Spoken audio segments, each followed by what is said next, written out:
Today we will see question number 18, 19 and 20 of exercise 5.3. Up to question number 17 we have done. Now question number 18 is saying that a spiral is made up of successive semicircles, clear, with centers alternately at A and B. यहाँ पर एक spiral दिया हुआ है आपको, और ये spiral किससे बना हुआ है? सेमी सर्कल से बना हुआ है, और इन सेमी सर्कल्स के दो सेंटर्स हैं ए एंड बी. सपोज जैसे हम पहला सेमी सर्कल L1 ले रहे हैं तो इसका सेंटर क्या है बेटा? A. अब L2 सेमी सर्कल ले रहे हैं तो इसका सेंटर है B. मतलब अल्टरनेटली पहले वाले का A होगा, सेकंड वाले का B होगा, फिर L3 जो होगा उसका फिर अगेन A, L4 का फिर B.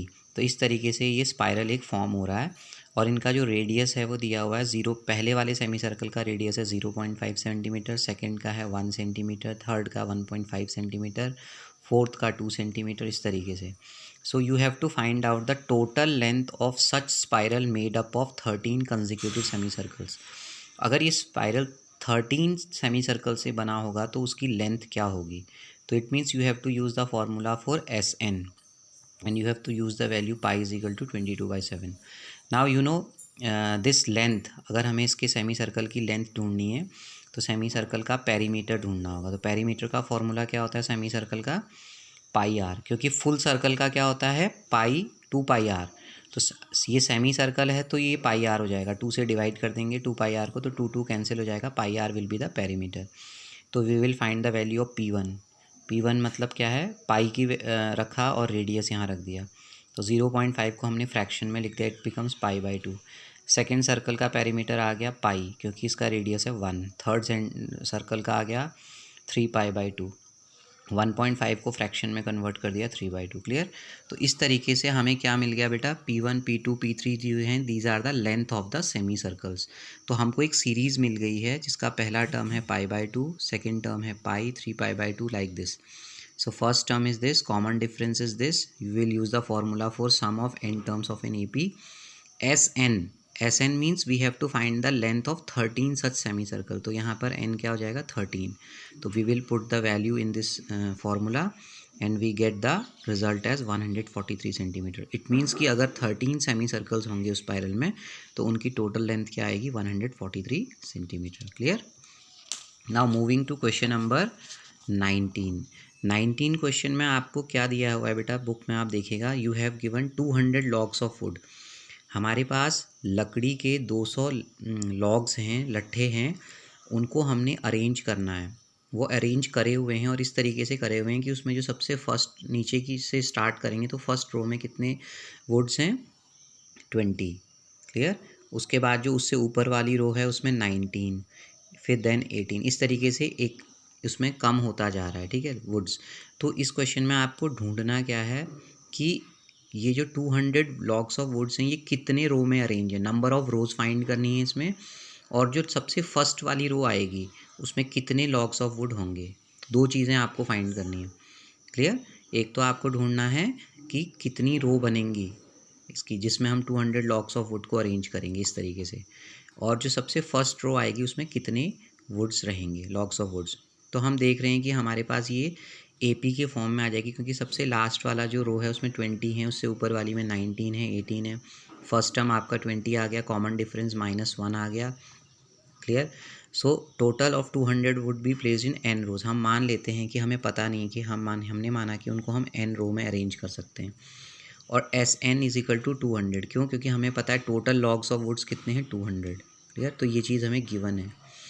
तो SN का फॉर्मूला बेटा हम अप्लाई करेंगे n/2 2a + n - 1 × d. यहाँ पर हमने पुट किया तो हमारे पास देखिए इस तरह की एक इक्वेशन फॉर्म हो गई. यहाँ पे आप देखिए n², ये क्वाड्रेटिक इक्वेशन बन गई है. ये कैसी बन गई है? This equation is in the form of quadratic equation. तो इसको हम क्या करेंगे बेटा? फैक्टराइज कर लेंगे. क्या कर लेंगे? फैक्टराइज. तो फैक्टराइज में आपने देखा कि 400 के हम ऐसे दो फैक्टर फाइंड आउट करेंगे जिनका प्लस और माइनस करके आपका 41 आए और मल्टीप्लाई करके 400 आए. तो फैक्टराइजेशन से हमारे पास n की दो वैल्यूज़ आ गई, एक 16 आई और दूसरी आ गई 25. क्लियर? अब हम इन दोनों वैल्यूज़ को, टोटल नंबर ऑफ रो हमारे पास 16 भी आ रहा है, 25 भी आ रहा है. अब हम इनको पुट करके देखेंगे. अगर हम n की वैल्यू 16 रखते हैं तो हमारा जो A16 आएगा, मतलब लास्ट टर्म जो आएगा, मतलब जो फर्स्ट रो में जो कितने लॉग्स ऑफ वुड्स आएंगे वो आ जाएगी हमारी 5।